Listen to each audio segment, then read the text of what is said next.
political reporter Jane McCormack. Joel, the big question, are you going stir crazy yet?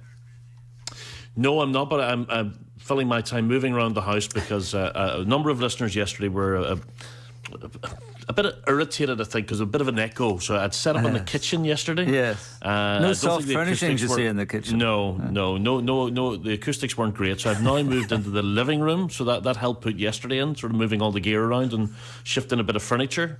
But lots of other people are sort of finding various other ways to keep themselves occupied. All of these new apps. Exactly. Well, I mean, everyone runs the risk of losing touch with friends and getting very bored. None of it good, of course, for anyone's mental health. But there are, as you say, Joel, things now like Zoom and House Party that are helping us interact with our friends so we don't feel quite so much like we're stuck indoors. Well, Dwayne Farrell is the CEO of the mental health charity Relate NI, and Mark Hughes is from Trevor. Now, he set up a virtual pub quiz to live stream to people stuck indoors. Mark and Dwayne, very good morning to you. Now, Mark, you came home from London because your music gigs dried up and you needed something to do. So how did you come up with the idea of the quiz?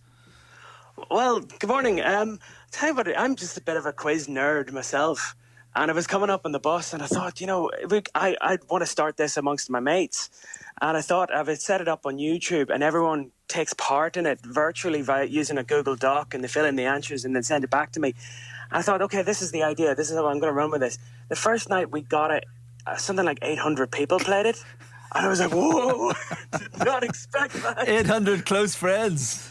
Yeah, well, from all over. And then people had started sharing it and the word got out. And I was like, wow.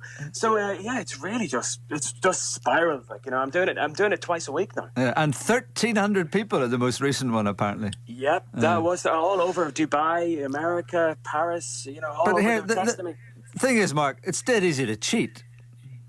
Well, that's the thing. Basically, they're on the computer anyway. But to be fair, I can tell if you're getting 100% of every time, and I'm like, right. But right enough, I know I can see the grade curve afterwards when the answers come in. So most people are honest, and I have to say that's actually fair play. And if you're cheating, you're only cheating yourself, really. That's what we always say. Mark, who won? Who won the big quizzes? Well, that's the thing.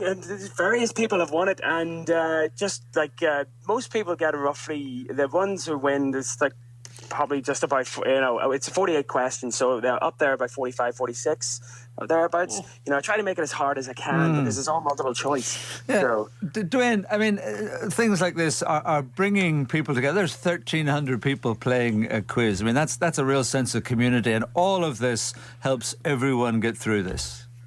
Absolutely, and one of the most important things that people can do at the moment to manage their emotional health, their mental well-being, is about staying connected.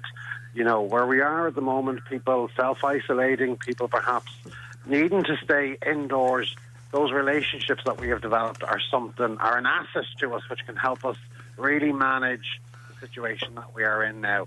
And actually, the availability of social media, Zoom, of all of those apps that can help us keep connected is something that's really important for people now.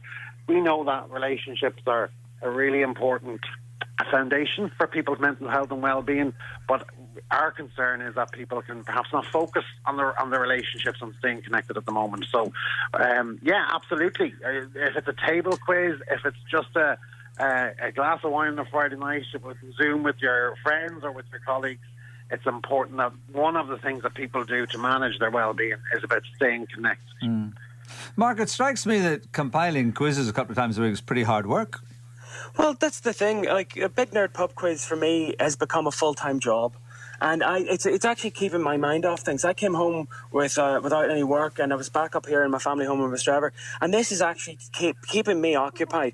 3 days. It takes 3 daes to prep. I have to do the graphics. I have to research the questions. I have to come up with the question ideas, and it's really fun. I really enjoy doing it. So, and it keeps me and my mind active.